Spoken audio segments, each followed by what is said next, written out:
Hi guys, welcome back to the podcast. This is Acline Creative and I am Sierra Scott, your Chief Marketing Technologist, and this is Ashley Wynn. I am the head of client relations. Hi. And today we're going to be talking about somebody we all know, somebody we have, most of us, grown up with at this point. Who is that very special person, Ashley? Ryan Seacrest. Going live with Ryan today. Ryan Seacrest! How crazy is that? Like, this is basically his Lifetime Achievement Award. So Yes, yeah. I mean, he is a generational name for us, and it's our New Year's celebration. So we thought, let's talk about Mr. New Year's, and that is Ryan Seacrest for us. So true, which is kind of crazy. So bringing in 2024, thank you guys for joining us, and we are gonna just dive right into it. So Ashley did a little bit of research about Senor Seacrest. So would you like to tell us what you learned? So I found some great things about how he started. You would think that he has some crazy history and a broadcast degree and all this training, but really he started like me. He was just a humble intern at a radio station in Atlanta. And he was only 16, and it reminds me of my days because that's where I started as well. I was an intern at Wind FM and K Country in Ocala, Florida. Comment below if you know of that station. K Country is really big here in Central Florida. They do a lot of fun stuff, and he was just an intern just like I was, and just excited to get his hands on anything he could learn. And it was still a little bit before the time of how digital everything is now. And I was kind of there during that shift as well. But as the story goes, as he told it on an interview that I was listening to, he had taught himself how to use the boards and how to do all the call signs for the shows. And one day someone couldn't make it and he signed himself on. And that's where he started. And that's how he made his way up to our first introduction of him, which you love that era of him. You want to jump into the Ryan Seacrest you were introduced to? Oh my God, yes. I've talked to Ashley about this kind of a lot, where I loved American Idol, like obsessively. I called in, Kelly Clarkson, Carrie Underwood. I'm not gonna take credit for your accomplishments, but you would not be where you are if it wasn't for me. And how many times I called in? I was an obsessed child, and so that's where I knew Ryan Seacrest from. Is the first iteration of him that I was aware of was being the co-host actually of American Idol. He was co-host with this guy named Brian Dunkelman, which people totally, I think, forget Brian Dunkelman existed. You would never hear about him anymore. I don't know what happened. We should see what happened to Dunkelman. And is this, you keep talking about it, but please tell me. How do I explain Brian Dunkelman? Okay, so you have Ryan Seacrest, who has pretty much always been the Ryan Seacrest that we know and love and expect whenever you talk about Ryan Seacrest, right? That's how he showed up at the gate on American Idol. Brian Dunkelman was like, I'm just gonna put in a clip, because I don't even really know how to explain Brian Dunkelman. Yes, that is indeed what friends are for. It's a beautiful thing. It is.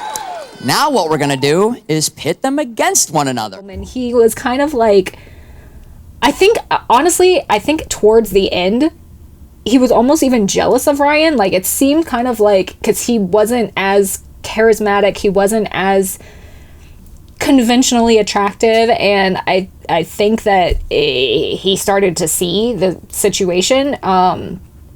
But yeah, Brian Dunkelman, he just disappeared. Like, literally, I think it was season 2 or 3.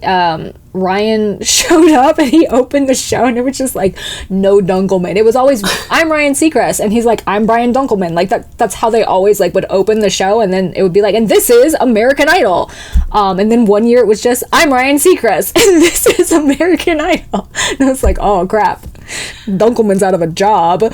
So well, I think that the lesson here as far as branding goes is the fact that in another interview with him that I had heard, he was talking about how they had originally tried to put him in a judging position on American Idol, and he was like, okay, I'm going along with this because I need my break and everything. But he had to convince them to even let him interview as a host. And he knew that he had that like one of a kind, one in a million powerhouse American hosting ability that like, yeah, like anyone can be trained as a professional of how to be on camera, hit your cues, do your things. And even as a judge, like he could be in that position, even not being a theater singing background of technical prowess with that. But what he knew he had was the brand that he is today. So he was always looking for that opportunity. And poor Dunkelman, maybe we should do our own little indie film if someone wants to fund that, of searching for Dunkelman and get the real dirt of what happened to him. But I'm so into it. Leaning towards the fact that what happened is he just wasn't Ryan Seacrest. And Ryan Seacrest always knew, like, I am that once in a lifetime performer and this is my niche. Like, and he was doing anything possible to build his brand and become the brand that he is, because this is a case of someone who is their brand. And we've talked about that before with our clients and on our podcast about what happens when you are your brand. The brand is you. You are this person at the end of the day, but you're also your business. And he's like one of our best examples of modern day of how you become that powerhouse. And he just kept looking for opportunity. He wasn't someone who had formal training and education in that. He just knew he had that power in him and that he was different. And he didn't give up on the fact that he knew he was different and had these skills, because poor Dunkelman, he didn't make it. Like, he didn't last more seasons. So, I mean, there's a star quality and a staying power that only Seacrest has, and a work ethic. And I know we'll get into his work ethic too. Oh God, yeah. And I think you bring up a really interesting point here. And I think that we don't talk about this a lot, like why we do this podcast and like why we started it, but it's to help people. I mean, we kind of bring it up during the episodes, but it's really to help people see the value of branding and hard work and just how your personality can play into you succeeding. So that's why we bring up these examples of people and how they did X, Y, and Z, how they branded themselves from this to that or whatever. It's so that you can see that it is possible. It doesn't matter who you are. It doesn't matter where you come from. As long as you're aware of your surroundings, what's happening to you, you take advantage of opportunities when they're presented, you can literally do whatever you want. So you may not be interested in Ryan Seacrest. Like I talk to a lot of people who know us. They listen to the podcast and they're like, well, maybe I'm not the demographic because I don't really love Olivia Rodrigo. I don't really love Taylor Swift, whatever. It's like, it's not really about Taylor Swift. It's not really about Olivia Rodrigo specifically. It's about you and how you can use these people as a roadmap to get to where you want to go. So with Ryan in particular, like Ashley's been saying here, he saw opportunities left, right, and center. Like whatever was presented to him, whatever situation he was in, he took advantage of it in a way that was beneficial to him, but not detrimental to anybody else. I mean, Dunkelman, yes, was a casualty of American Idol, but that was kind of his own fault. Like, you can't blame Ryan for that. So it's just a thing, and you just, I hope that everybody kind of pays attention to what it is that we're actually trying to tell them with these stories. Oh God, you're hitting it so on the nail on the head. Like, exactly what we're trying to convey here. And like, we're trying to have fun with it, obviously.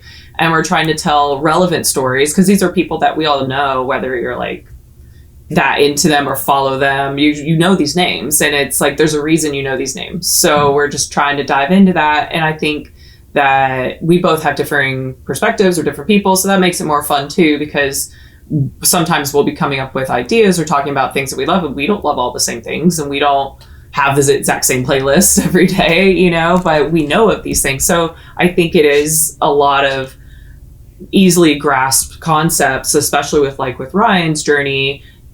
I always tell myself this, because we both are from humble beginnings, very different, but humble. And we've had to carve out our own niche, and we've had to look at our own abilities and skills. And then obviously you look for help. I mean, it's not like Ryan doesn't have a team. And so when we blended our skills, it was kind of like, what are our strengths? This is what I know I'm bringing.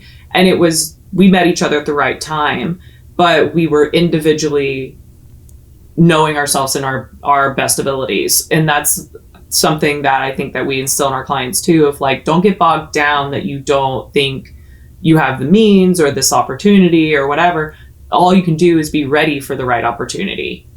And if you just do that, then it's not going to pass you by. So you always have to be trying to be the best you are and bringing your best so that it doesn't pass you by. Because I think I know that because of times in my life where I was like, oh man, I had that conversation, and because I didn't have someone to pull from or someone to reach out to, it just passed me by. And then it made me realize, like, I need to start working on how I present myself and how I engage with other clients, or you're going to lose that client and you're going to not come across concise and ready. And that's free. That's a free thing you can do. And with someone like Ryan Seacrest, I was listening to another interview of him with Jimmy Kimmel, and it was 3 years ago. It was right when he took over the Rockin' New Year's Eve, I believe. And he was still on Kelly with Ryan. He was one of the interim hosts that they were trying out after Regis Philbin passed. And I know that they really, really wanted him. I mean, obviously because he's the best at commanding a talk show. But he was just so overwhelmed. But he gave it at least, I think, a few years with that talk show with her before he did eventually move on to his other endeavors that he's doing. But at the time in the interview, he had 5 jobs with major news networks and then the New Year's Eve Rockin' Show. So it's like, you don't get there overnight, and you also don't stay there overnight. Like, that work ethic is crazy. And he knew that he was a once in a lifetime, and it was once in a lifetime, and it was a sacrifice to make him a generational name. And then he got the Dick Clark Show. So now forever, he will be our staple in America. There's no bigger name when it comes to that. Yeah. And I mean, like you said, he built it up there. Because I even remember, so after American Idol, I used to listen to this show. Like, this was when people still listen to the radio. And I would listen to Rick Dees in the morning on Kiss FM going to school. And it was just like a thing. It was like a popular radio station. But then Rick Dees retired, and they brought in Ryan Seacrest to take over the show. And I think he still may even have that job doing Kiss FM. But it's a stepping stone, it's like that. He did American Idol. He was the host for American Idol. He went from co-host to host, and then he went to host of a morning radio show, and then he went to host of a morning show, and now he is host of everything. Literally, if you need a host, you're probably going to hire Ryan Seacrest, because he's like who we associate with hosting at this point in time. And it's like Ashley said, you don't get there overnight. It's steps. And he keeps these jobs, and he makes the contacts, and then he does very well at them. It's not like, he's not winning Oscars. He's not winning Tonys. It's not like he's doing that sort of thing, but he's doing it very well, what he does. And he's showing up, and he's an interesting person too, because I feel like a lot of the times when you have these reality shows like American Idol and you start from there, your personal life gets incredibly dissected. It's not private at all anymore. And he has done a very interesting job, I think, of keeping his personal life fairly private. Like, it comes out occasionally, like you kind of know little bits of stuff and kind of, who he's dating or whatever for some points in time. But it's never about, like, it's not overshadowing for him. It's never about, like, oh, Ryan Seacrest is dating this person, like Leonardo DiCaprio at this point in time. It's like everybody's kind of just like, oh, he dates young models. Like, that's his thing. It kind of overshadows the work that he does to a certain point now. But for Ryan Seacrest, it's just, he shows up. He works. Like, the man just works all the time. So I think that's not a bad thing to be known for. Yeah, no, you're completely right. And that reminds me of, like, certain things about his brand, that he does keep these jobs. And we've talked about this with brands and us trying to navigate something that they want to try. And you have to know your demographic, you have to know your audience, and you have to know the people who support you. He still hosts American Idol. He didn't leave. Like, he goes back, and he is still that guy. He knows his base, and he doesn't leave them. And he does actually still do the Kiss FM, because that was in the interview about when he had 5 jobs. And it was because he keeps it. He'll try something new without leaving his base. And that's why he's done nothing, kind of like with the Taylor Swift effect. You've just added another car on the train every time. And at the end of the day, you're still on the tracks. And he's created so much stability in a brand by not being like, well, I used to do that and now I'm over here now and now I'm over, like he keeps who he has established with.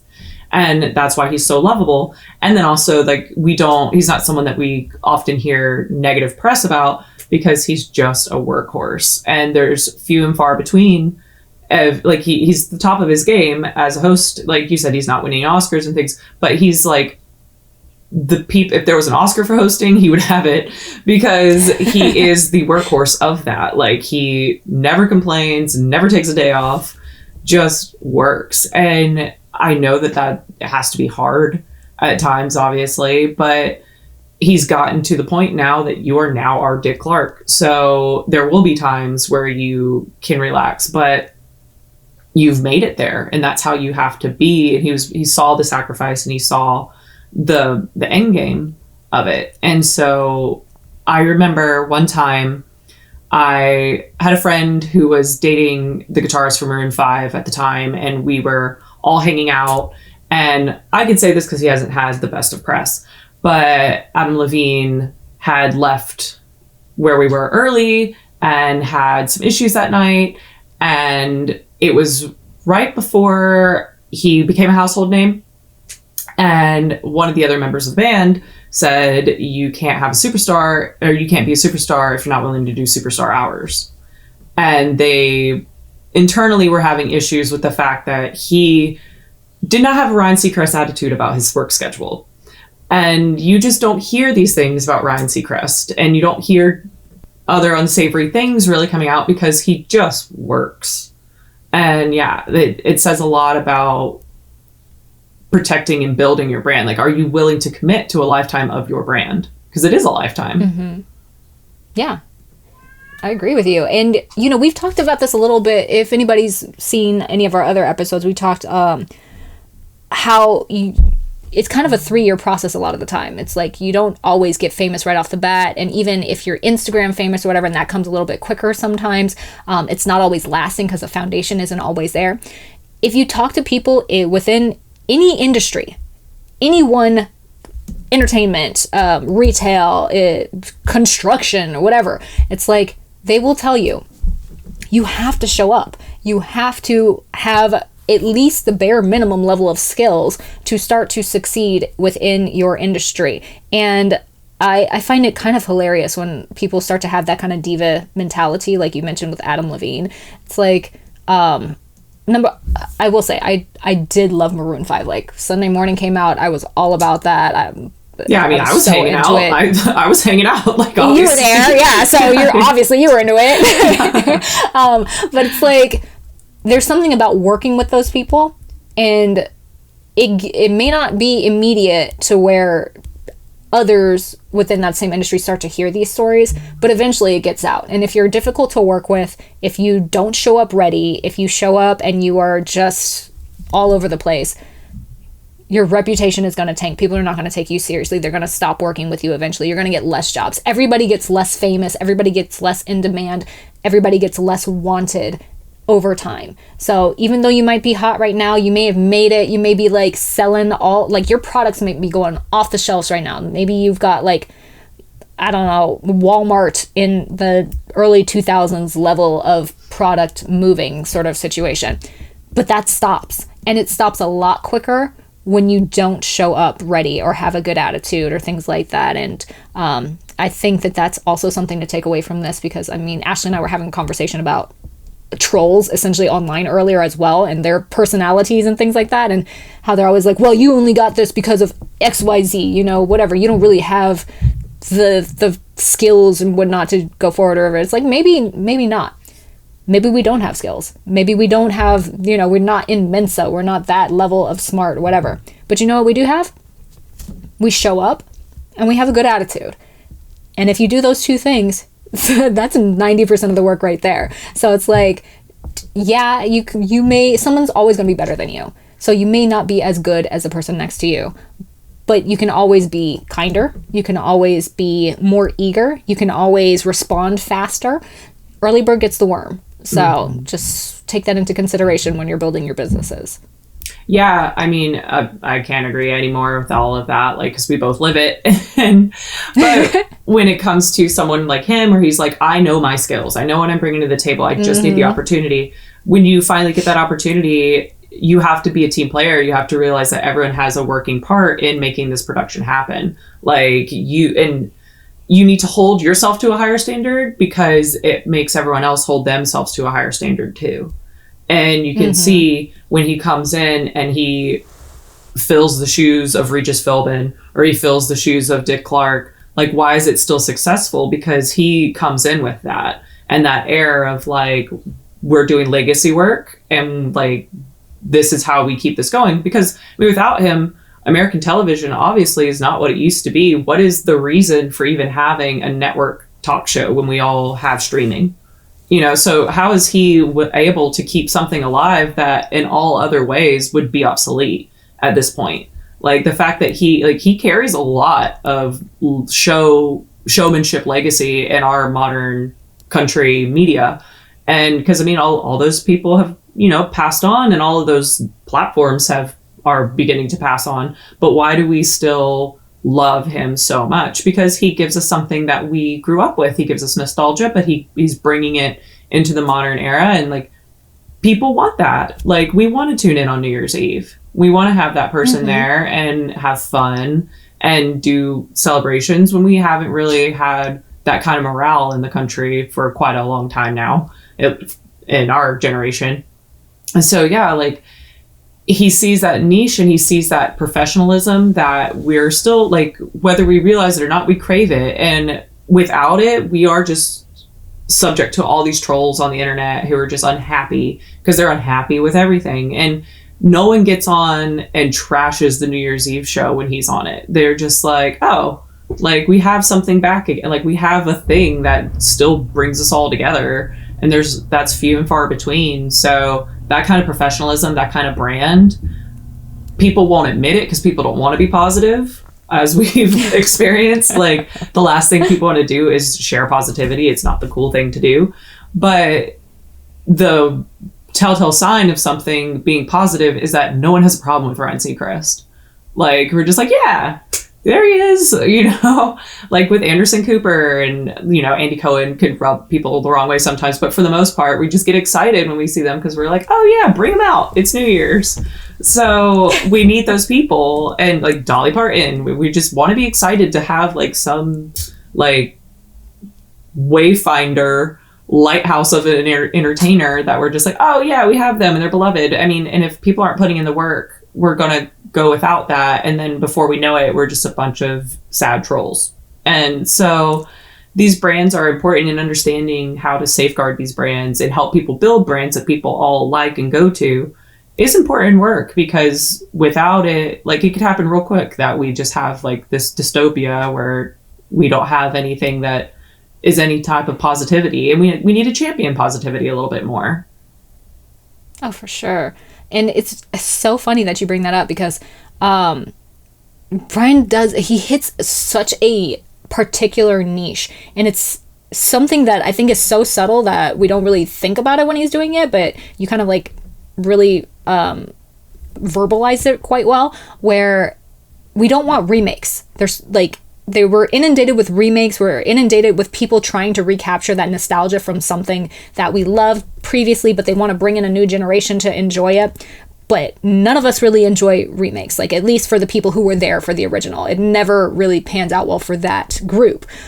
But what we do love is revisiting nostalgia and having it presented in a way that is not demeaning towards it, and it's not like making it into a novelty. It's not making fun of it, and it's not taking it overly seriously either. And I think Ryan, if that could be turned into a person, he embodies that so well, because like you said, he brings back these rockin' New Year's sort of things with the Dick Clark era whatnot, and he fills in these spaces from Regis on the Regis and Kelly show. And I think he takes it super seriously because, again, you know, you talked about his work ethic and how hard of a worker he is.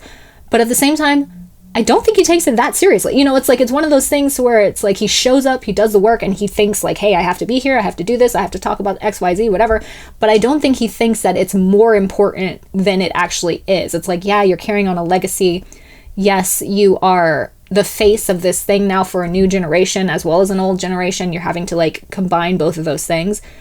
But the way that he handles it is so kind of effortless and less like, you know, a company putting out, like I said, a remake of something, or like, you know, when you recast something, because this happens all the time in television and film, you recast something, people hate it. I watch Wheel of Time on Amazon Prime, and season 2, they recast one of the main characters. I'm not gonna lie, I absolutely stopped watching because I did not care for it. I don't want to see a recast. Like, and then they change the backstory, like everything. They try and make it fit. I hate it. I don't want it. So when you do stuff like this, it really will alienate a large portion of the audience.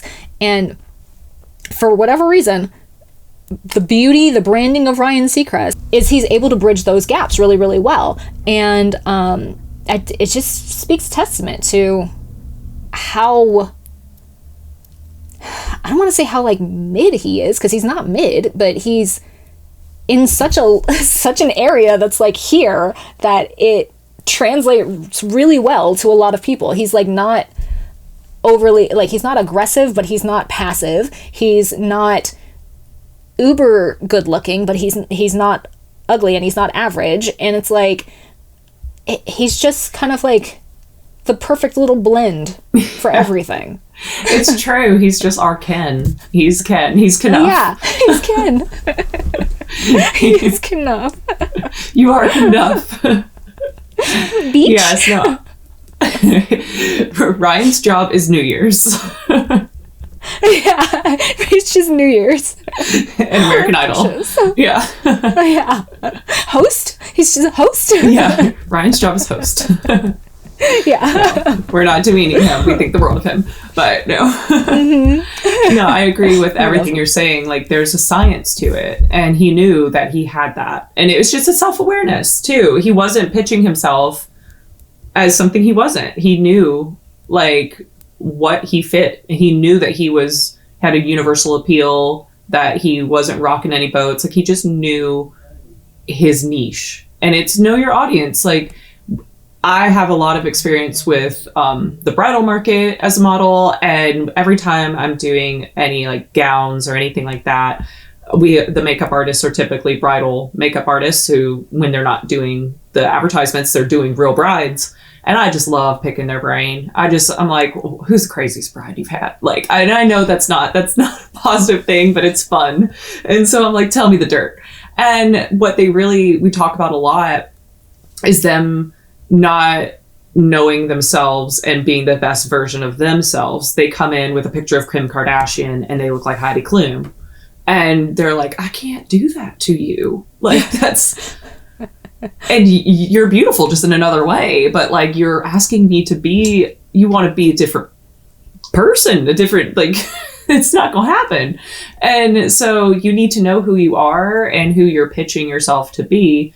And like, if you know everyone has specific talents and abilities, and if you're in tune with them, you could take them to Ryan Seacrest level. You can take them to, superstar level and make yourself a superstar brand, but you have to know yourself. You can't be like, I'm going to be Kim Kardashian when you do not look like you're not even that race. I'm not going to be Beyonce. I might be Taylor Swift, but I'm not going to be Beyonce. Like, it's not going to happen. So be the best you can be in your lane. And he is like the best example of that. And that's why he became so big, because he could have been a judge on American Idol. He would have been replaced, though. He wouldn't have made it as a judge. Like, eventually there would be public demand for somebody who was more technically savvy in that role, and he wouldn't have made it. He would have, and then he would have gone on the next gig and the next gig. And that, we talk about that in hustle culture with friends of ours who still are just gigging and they're doing fine, but there's just one gig and the next gig, and they never found something that like is what they're actually really good at and they can command higher rates for and make a career out of, until you just accept that you aren't going to be some other thing, and that you have to find what your talents and abilities are and then work from there. And he's just someone who knew that from very early on. If people remember, there was a show called Driven on VH1 where they kind of went through, it's similar to what we do a little bit. It's talking about people's rise to fame, how they got there, like what made them them. And they were always driven. That's why it was called Driven, is they were always driven. They always had this thing, and they were, that just set them apart from everybody else. And that's true. It's if you are driven, if you are ambitious, it's not a quality everybody has. Like, it's so much easier to sit and do nothing. And it's comfortable, and it's very undesirable to a lot of people to be put outside of their comfort zone and to have to try for stuff. Nobody wants to try and be seen failing, and it's embarrassing for some people. But think of it like this.